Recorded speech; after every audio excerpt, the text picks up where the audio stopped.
Hello, good morning po. Bale, maglalagay tayo ng malaga dito kasi madaming aragan. So, yun hapanet. Doon natin lalagay yun tag dito. Malaga o rabbit fish.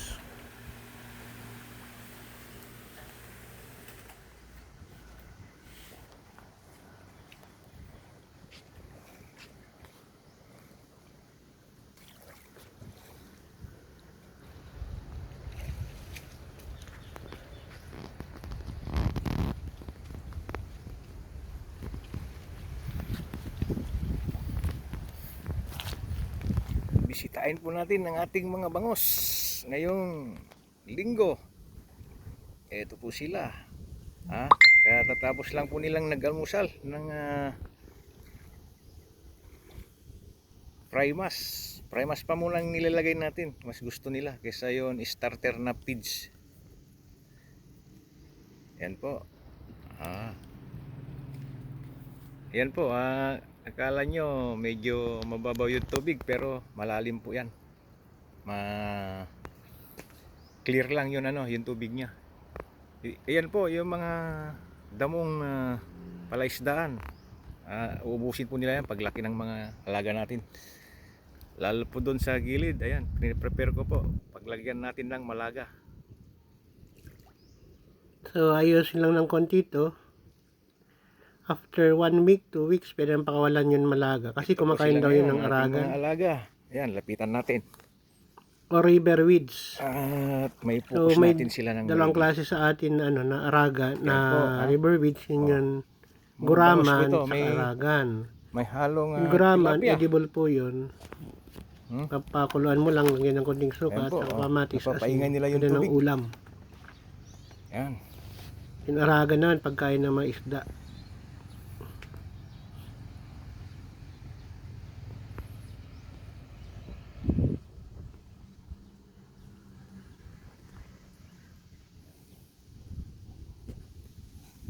Ayan po, malalaki na po sila. Oh. In how many days from now, pwede na po tayong magsigang,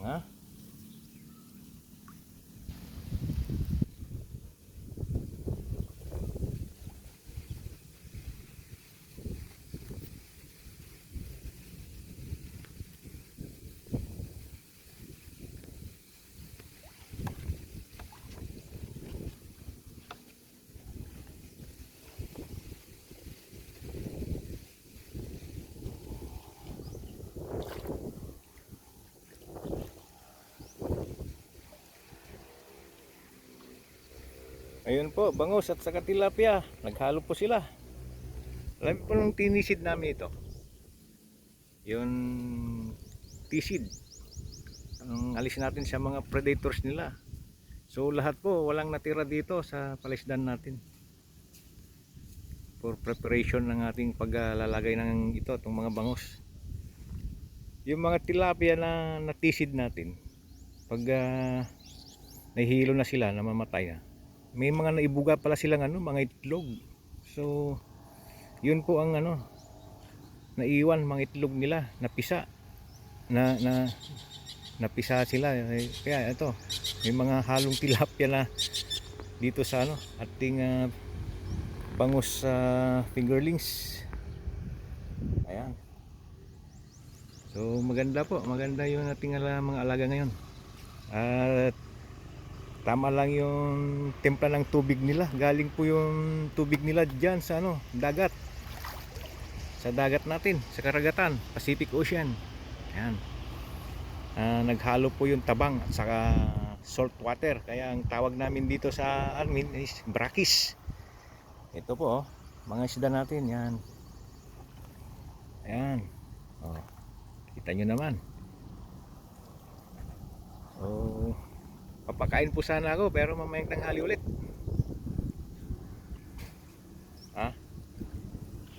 Ito po, nakakatanggal ng stress talaga itong mga alaga natin.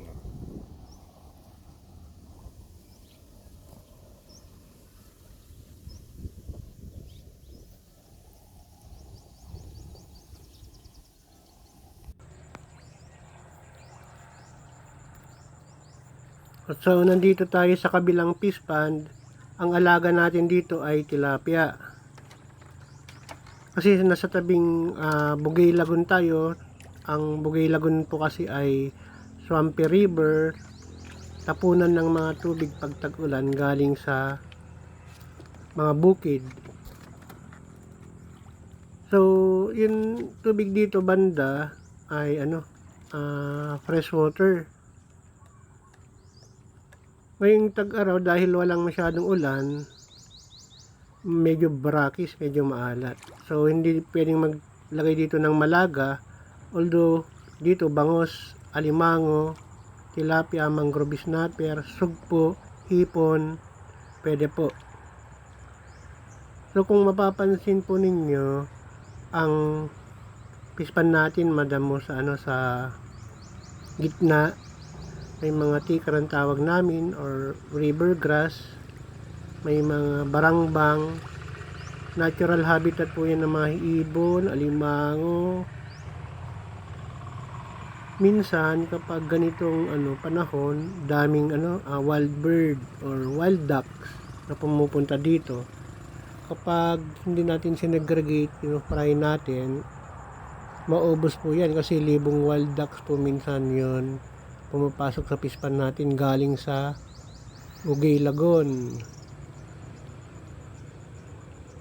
So, kailangan may nagbabantay po, kundi kahit tig 3-5 piraso lang makain ng isda natin, ay mga wild birds mga isda natin, ubos siya. So, yun yung mga ups and down ng pagpipispan po. Akala mo madali lang kapag nanonood ka sa YouTube, pero minsan mahirap bawiin. Dito sa amin, kaya nainganyo tayong mag-alaga ng ganyan, parang exercise na rin, stress reliever. Tapos kapag naitsamba mo naman, mahal ang bangus sa atin, umaabot ng 250, 180 to 150 kapag masamang panahon kasi walang nahuhuling isda, walang mabili yung mga tao sa amin. Andito po tayo sa Bugay Lagoon or Bugay Cagayan. Tawag po ng ilog namin Bugay Lagoon.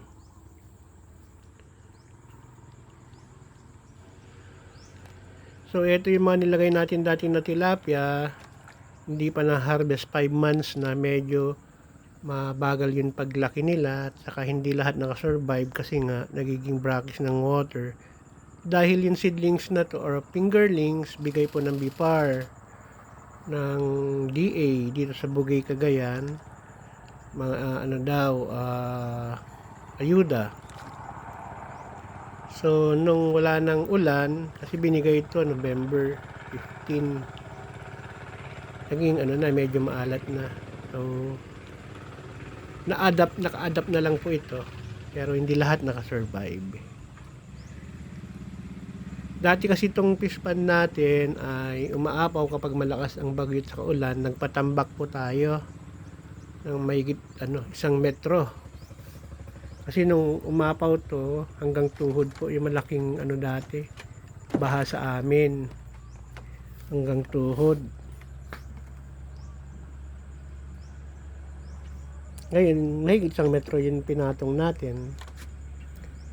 So, hopefully, hindi na po ito pagdating ng June, July, August, October, yung mga malalaking baha po, hindi na aapaw para makabawi naman tayo kasi nakailang try na tayo.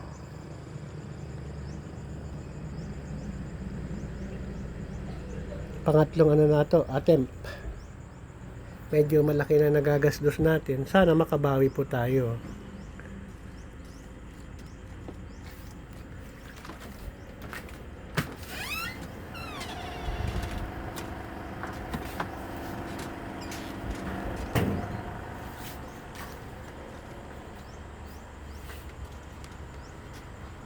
So ito yung alagaan natin ng fingerlings, hapanet. Kapag nagtagal po yan, after 1 week, magiging mamatay yung fingerlings natin kung hindi natin mapakawalan, kasi yung mga pagkain nila, tayo nila, poison yung tubig. Yun, kaya kailangan natin pakawalan after 5 days to 7 days. Ito po ang ating alaga ngayon na bangus. Ha? Makikita nyo po kung gaano sila sigla. Ayan. Yung bandang ano lang po to, malapit sa akin dahil ito po, nagpapakain tayo. Ayan, oh. Maamo na sila. Ha? Ayan. Oh. Lumalapit na sila. Dahan-dahan na. Natuto na silang kumain. Ayan po. Oh. At tanggal natin ng stress. Ha? 5 minutes ago. Ayan po sila. Tignan nyo kung gaano kaamo ang ating mga alaga. Bangus po ito. Bangus. Ha? Oh, nandito po sa aking harapan. Oh, kikita nyo yung kamay ko. Ha? Oh. Ayan.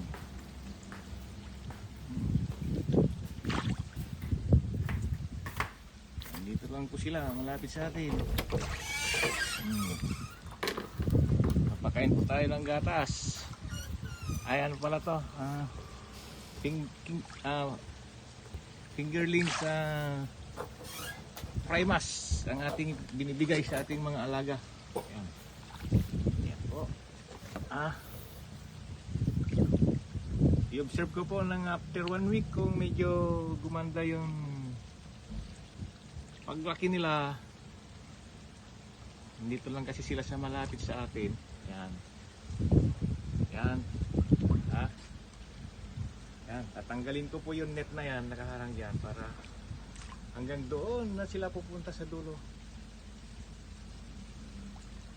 Parang conditioning area lang po dito sa ano. Pinagpapakainan ko ng primas. Ayan po, primas yan. Parang pulbos siya. Yan. Naamoy naman ng ating mga bangos kaya lumalapit sila. Ganyan kaamo ang ating mga alaga. Ay ako, buhay ay tiyaga-tiyaga lang. Ha? Yan, oh. Kung ayaw lumapit, hindi sila makakatikim ng ano, primas.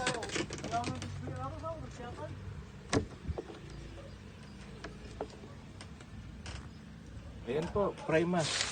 Oh. Tignan natin dito sa kabila. Kung makalapit sila. Ay, maraming kwan kasi rito. Wala tayong lilim dito. Ano po?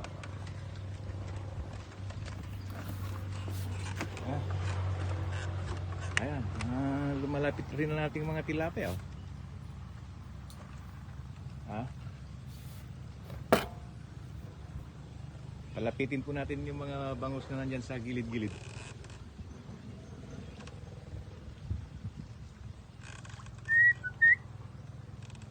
Parang tinatawag din natin silang mga ibon, ano?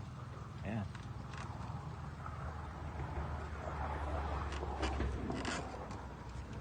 Ito po yung iba. Yung magsisilapitan po mga yan pag nalaman nila na maraming ano rito, pulbos. Ayan po, lumalapit na sila. Yan, hindi ko may focus kasi ano, nakahawak ako ng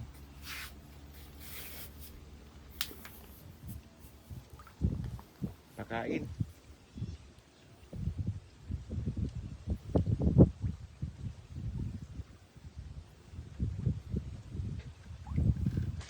So yung iba po nandito sa gilid-gilid. Ayan.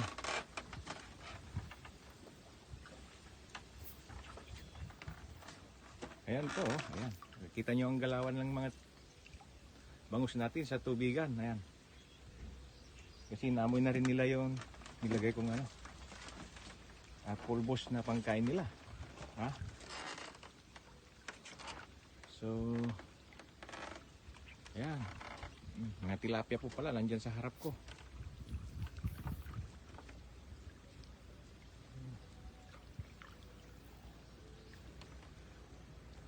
Ayaw lumapit yung iba. Oh. Ayan, medyo naglalapitan na sila.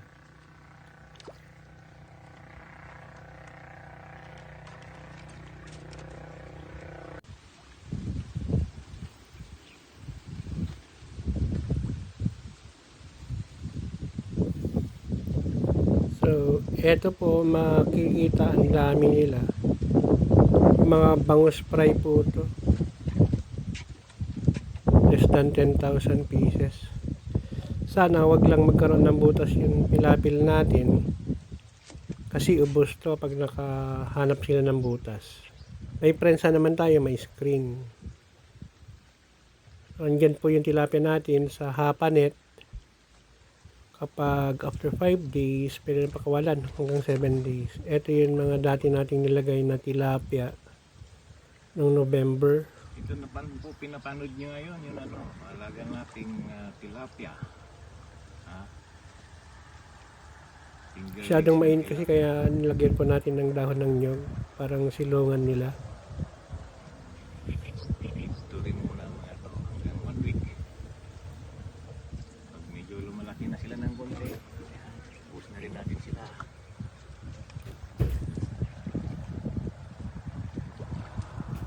So nakatanggal lang ng stress. Pag ganito, makikita mo yung alaga mo na malulusog. Makikita nyo yung Hopefully madaming bangus. mabuhay para makabawi po tayo. Ayan.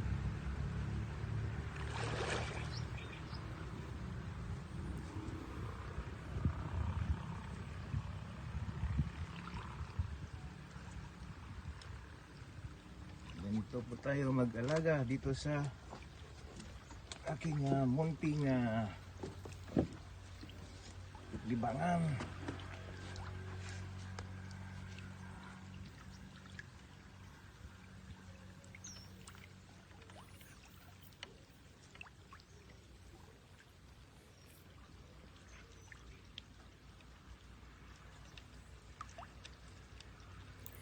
So murky yung tubig, so pwedeng madami pa rin pong nakasurvive na tilapia. Tilapia. Marami po tayo rito. So medyo payat sila. Yan, So ating kulang yung bangus pinapakain. yan, bangus. May mga halong tilapia na medyo malalaki na. Ito yung mga bangus natin. Mga size 2 to 3 inches po ito. Fingerlings natin, bangus fingerlings. Ito yung mga malalaking tilapia. Yung mga buwan ng November po, November 15.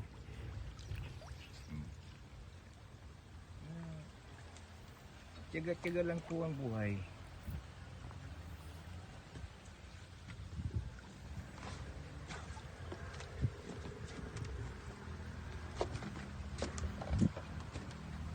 Wala na po dito yung ating mga bangus.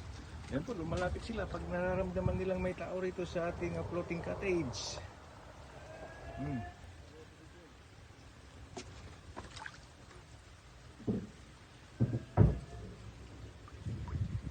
po. So ito yung mga bangus fingerlings po natin. Medyo makapal. Sana mabuhay sila. Nangungusap sila pag nagugutom sila. Para makabawi po. Dapat ang pagkain ng ating mga bangus dito ay umaga, tanghali at hapon para mabilis.